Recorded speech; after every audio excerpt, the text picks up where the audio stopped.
কিরে তোরে আমি কোন সময় বলছি আমার এক কাপ চা দিতে? কথা তোর কানে যায় না? না কথা কানে যায় না? ছোট লোকের বাচ্চা, আমার কোনো কথা তুই শুনবি না? না অথই অথই মা আমি হাতের কাজটা শেষ করে আপনার চা দিতাম। কি তুই আবার আমার মুখে মুখে তর্ক করস? বরং যদি কোনো কথা তোর কানে যায় না? না অথই অথই কি হয়েছে মা? এই দেখ, এই যে তোর ননদ। দেখ তো মা, আমার হয়েছে গ্যাস্ট্রিকের সমস্যা। আমি ওরে কতবার করে বলছি যে মা গো আমারে তুমি ঠিক সময় মতো নাস্তাটা দিয়ে দিও।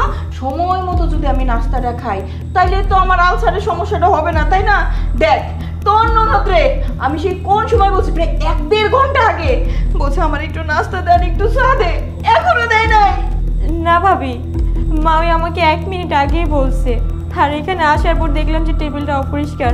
টেবিলটা পরিষ্কার করেই আমি মাকে চা দিয়ে দিতাম, কিন্তু মা ওই আইসে আমার গায়ে হাত তোলা শুরু করে দিয়েছে। চুপ, একদম মুখে মুখে কথা বলবি না। আমার মা যখন তোর কাছে নাস্তা চেয়েছে তুই তখন কেন দিলি না? আমার মায়ের মুখে মুখে আবার তুই তর্ক করছিস। শোন, আমি তোকে আগেই বলে দিয়েছি, আমার মা যখন যা চাইবে তুই সাথে সাথে দেওয়ার চেষ্টা করবি, আর পরের কাজ পরে করবি। তাহলে কেন আমার কথা শুনিসনি? কেন আমার কথা তুই অমান্য করেছিস? ভাবি, আপনিও মায়ের কথা শুনে আমার সাথে খারাপ ব্যবহার করতেছেন। আমি যদি ভুল করে তাহলে মাফ করে দেন, আর আমি এক্ষুনি মায়ের চা দিয়ে দিতেছি। লাগবে না তোর চা। আমার মুখে মুখে কথা বলে আমাদের ভুল ধরা হচ্ছে। দেখেছো মা, ওর দিন দিন সাহস বেড়েই যাচ্ছে। ওকে কি করি বলো তো? কি আর করবি? কোনো কিছুই করতে হবে না, কথার উত্তরে ওর গায়ে হাত তুলতে হবে। ধর ধর এভাবে ছাড়েন।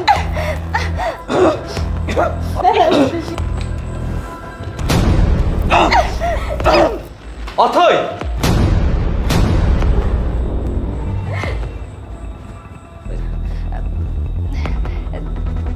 দেখো না, তুমি সময় মতো এসে খুব ভালো করেছো। এই যে তোমার বোন আমার একটা কথাও শোনে না। আমি যদি একটা কথা বলি আমার মুখে মুখে তর্ক করে। আমার মা তার সাথে মুখে মুখে তর্ক করে। তুমি বলো, আমার মা তো মুরব্বী মানুষ, তার কথা শোনা কি তোমার বোনের উচিত নয়? চুপ, একদম চুপ। তোর এই মুখ থেকে আর একটা মিথ্যা কথা বের করিস না। আমার বোন কেমন আমি খুব ভালো করে জানি। কারণ ও আমার বোন। আজকে কিছু কথা বলিস। তোর মা আর তুই যে আমার বোনের সাথে ব্যবহারটা করিস না, আমি খুব ভালো করে জানতাম, কিন্তু কখনো কোনো প্রতিবাদ করিনি। কেন জানিস? কারণ আমি ভাবতাম হয়তো তোরা একদিন ভালো হয়ে যাবে, কিন্তু না। দিনের পর দিন আমার বোনটাকে চাকরানি বানিয়ে রেখেছে সেই বাড়িতে। আর এই যে মা, আপনার কি একটু লজ্জা করে না? খান তো জামাই বাড়ি বসে বসে আপনি আমার বোনের সাথে এমন ব্যবহার কিভাবে করেন? ও তো আপনার মেয়ের মতো। আপনার মেয়েকে যেমন ভালোবাসেন, আমার বোনটাকে কিভাবে ভালোবাসা যায় না? মাকে হারিয়েছি অনেক আগে,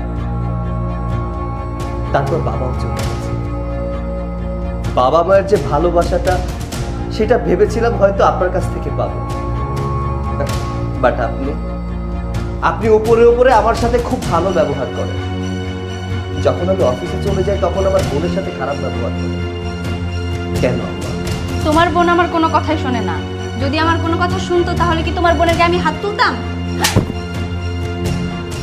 তুই তো আমার কোনো কথা শুনিস না। কি ব্যাপার দুলা ভাই, আপনি আমার বোনের গায়ে হাত তুলেন কেন?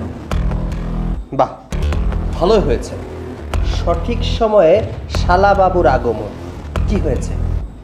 অনেক জ্বলছে তাই না? তোমার বোনের গায়ে হাত দিয়েছি বলে তোমার অনেক জ্বলছে। Same to you. আমারও অনেক জ্বলে যখন তোমার মা, তোমার বোন আমার বোনের গায়ে হাত তোলে। আচ্ছা, একটা কথা বলতো, আমার বোনের কি দোষ ছিল? আমার বোনটাকে তো আমি বিয়ে দিয়েছিলাম। সেখানে নির্যাতন সহ্য না করতে পেরে আমাকে বিষয়গুলো জানায়, তাই আমি ওই ঘর থেকে আমার বোনটাকে এই ঘরে নিয়ে আসি। আমার বোনটাকে কেন তোর মা, তোর বোন চাকরানি বানিয়ে এই বাড়িতে রেখেছে? আমার কিসে কমতি আছে? টাকা পয়সা, বাড়ি গাড়ি কোনো কিছুতে কমতি আছে? আমার বোন এখানে রাজরানী হয়ে থাকবে, কেন চাকরানি হয়ে থাকবে? বল, উত্তর দে। অনেক হয়েছে, আর না। তুই এই মুহূর্তে তোর মা এবং তোর বোনকে এই বাড়ি থেকে নিয়ে যা। আমি তোর বোনকে নিয়ে সংসার করব না। আপু, দুলাভাই এসব কি বলছে? ছি, তোকে আমার বোন বলে পরিচয় দিতে লজ্জা লাগছে। তুই এই কাজগুলো কিভাবে করতে পারিস? এই বাড়ি, এই সংসার সবই তো তোর নিজের, তাই না? তোকে আর কি বলবো। মা, তোমাকেও বলছি, তুমি তোমার বড় মেয়ের সাথে কী করেছো তোমার কি মনে নেই? তুমি তোমার বড় মেয়ের বাড়িতে থেকে থেকে এই সমস্ত কূটনীতি বুদ্ধির কারণে তার সংসারটা ভেঙেছো। তারপরও তুমি তোমার ছোট মেয়ের পিছনে লেগেছো তার সংসারটা ভাঙার জন্য। শোনো মা, আজকের পর থেকে তুমি তোমার এই ছোট মেয়ের বাড়িতে আর কখনো আসবা না। আর তোলা ভাই, আপনাকে একটা কথা বলে যাচ্ছি, আমার বোন যতদিন না শুধরাচ্ছে ততদিন আমার বোনের জন্য আমাদের বাড়ির দরজা চিরতরের জন্য বন্ধ। যেদিন আমার বোন নিজে থেকে ঠিক হবে, নিজে থেকে শুধরাবে, তারপরে আমি আমার বোনকে আমার বোন বলে পরিচয় দিব, তার আগে না। মা, চলো। হ্যাঁ বাবা, তুই একদম ঠিক কথা বলছিস। আসলে দোষ তো আমারই। আমি কেন মেয়ের বাড়িতে এসে এভাবে ওর সংসারটা নষ্ট করব? আমার ভুল হয়েছে, এরকম ভুল আমি আর কখনোই করব না। জামাই বাবাজি, আমার ভুল হয়ে গেছে, তুমি আমারে মাফ করে দাও। আমি এই যে এখন তোমার বাড়ি থেকে যাব, আর কখনোই আসবো না। অথই, আমি তোরে এতদিন ধরে যা বলছি, আমার এই কথাগুলো তোর শোনা উচিত হয় নাই, কারণ তোর ননদটা এতিম, ওর তো তুই ছাড়া আর কেউ নাই। ওরে তুই নিজের বোনের মতন করেই দেখিস, ওরে আর কখনোই কষ্ট দিস না। আমি আর কোনোদিনও তোদের বাড়িতে আসবো না। চলো।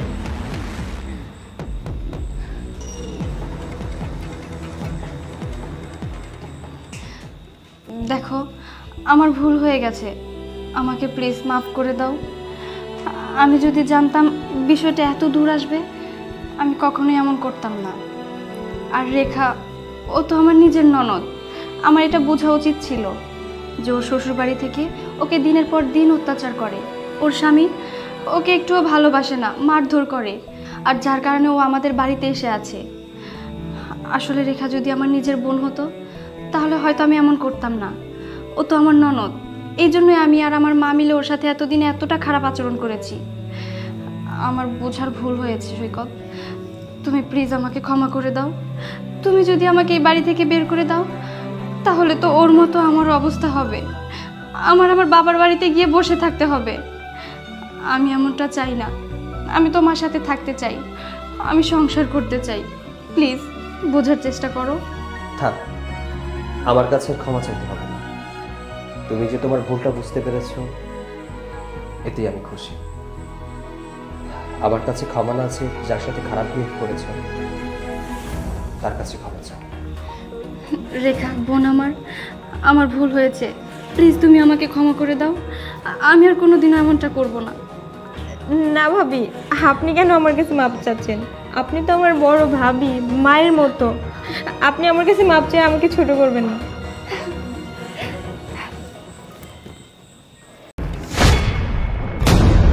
কিরে, কি ব্যাপার, কি লুকালি? না, কিছু না। ছোট লোকের বাচ্চা, তুই আমার বাড়ির ডাইনিং এ বসে তুই আমার বাড়ি থেকে গোশ চুরি করছিস না? নাও, তোমরা সবাই খাওয়া শুরু করো।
কিরে, কি ব্যাপার, কি লুকালি? না কিছু না। কিছু না মানে? দেখি, বের কর, বের কর বলছি।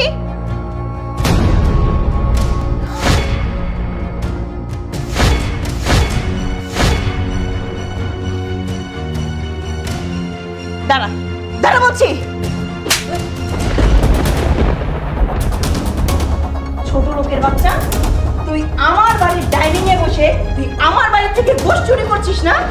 অথই, তোকে কতবার বলেছি এই ধরনের ছোট লোক আমার বাড়ির ডাইনিং এ বসে খাওয়াচ্ছিস? এই ধরনের ছোট লোক, ফকিরের বাচ্চা, তোর বন্ধু বান্ধব হয় কি করে? হ্যাঁ, এই ধরনের ছোট লোক আমার বাড়ির ডাইনিং এ বসে খাওয়ার যোগ্যতাই রাখে না।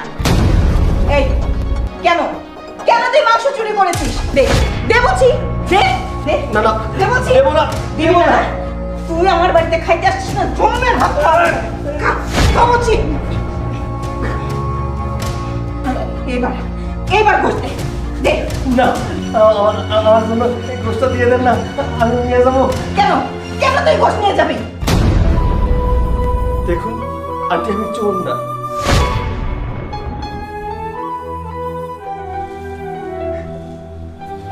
আমার বাড়ি, আমার বাবা খুব অসুস্থ। আসলে আমার সামর্থ্য নাই যে বাবার একটু গোশ খাওয়াবো। এর জন্য আমি না খেয়ে গোশটা নিয়ে যাচ্ছিলাম। আন্টি, আমরা গরিব মানুষ, এক টুকরো গোশ কিনে খাবার ক্ষমতা আমাদের নেই। আমার বাবা পঙ্গু, অসহায় হয়ে ঘরে পড়ে আছে। আমি এখনো পড়াশোনা করছি, একটা প্রাইভেটও পড়াতে পারছি না। চাকরি করতে চেয়েছিলাম, কিন্তু আন্টি কেউ আমাকে চাকরি দেয় না। চাকরির জন্য আমার কাছে অনেক টাকা দাবি করে, কিন্তু বিশ্বাস করেন আমাদের ছোট্ট একটা ঘর ছাড়া আর কিচ্ছু নেই। তাই বাবার আবদার পূরণ করার জন্য এই গোশের টুকরোগুলো বাবার জন্য নিয়ে যাচ্ছি। ও, এই কথা? তো এটা তুমি আমাকে আগে বললেই পারতে। আচ্ছা, তুই আমার কাছে বিষয়টা শেয়ার করলেই পারতি। তুই যদি আমার কাছে বিষয়টা শেয়ার করতি তাহলে হয়তো আজকে এই ঝামেলাটা হতো না। আর আঙ্কেলের মাংস খেতে ইচ্ছে করেছে, তুই আমাকে বলতে পারতিস। আমি মাকে ভালোভাবে বলতাম যে আঙ্কেলের জন্য স্পেশাল করে মাংস রান্না করার জন্য। তুই আমাকে বললে কি এমন হতো বলতো? আমি কি তোর পর? আমি তো তোর বেস্ট ফ্রেন্ড। তুই আমার কাছে শেয়ার করবি না কার কাছে শেয়ার করবি বলতো? আমি কিন্তু এটা তোর কাছ থেকে আশা করিনি। মা আসলে বিষয়টা বুঝতে পারেনি, তুই কিছু মনে করিস না। আর মা শোনো, তুমি এক কাজ করো, এই মাংস দেওয়ার দরকার নেই। আঙ্কেলের জন্য তুমি স্পেশাল করে মাংস রান্না করে তারপরে পাঠিয়ে দিবে, কেমন? হ্যাঁ ঠিক, তুমি ঠিকই বলেছো। আর মা, আপনাকে বলছি, যেহেতু অথয় আর সৈকত ভাই ওরা বেস্ট ফ্রেন্ড, সেহেতু ওনাদের বাড়িতে খাবার দিলে তো কোনো প্রবলেম নেই। আপনি বরঞ্চ এক কাজ করুন, আপনি আরও বেশি করে কয়েক আইটেমের মাংস রান্না করুন। আজকে আমরা সবাই মিলে সৈকত ভাইয়ের বাবার জন্য খাবার নিয়ে যাব। হ্যাঁ, তুমি ঠিক কথাই বলছো বাবা। নাও, এখন আমরা সবাই মিলে খাওয়া দাওয়া করি, তারপরে গিয়ে রান্না টান্না করে ওর বাবার জন্য আমরা সবাই মিলে নিয়ে যাবো। হ্যাঁ, বসো বসো বসো বাবা। আরে বসুন তো। আরে বসে পড় না, খেয়ে নে আমাদের সাথে। না, আসলে আমার বাবাকে। আরে বললাম তো, আঙ্কেলকে আমরা নিজের হাতে খাইয়ে দিব। এবার তুই খেয়ে নে। বসো।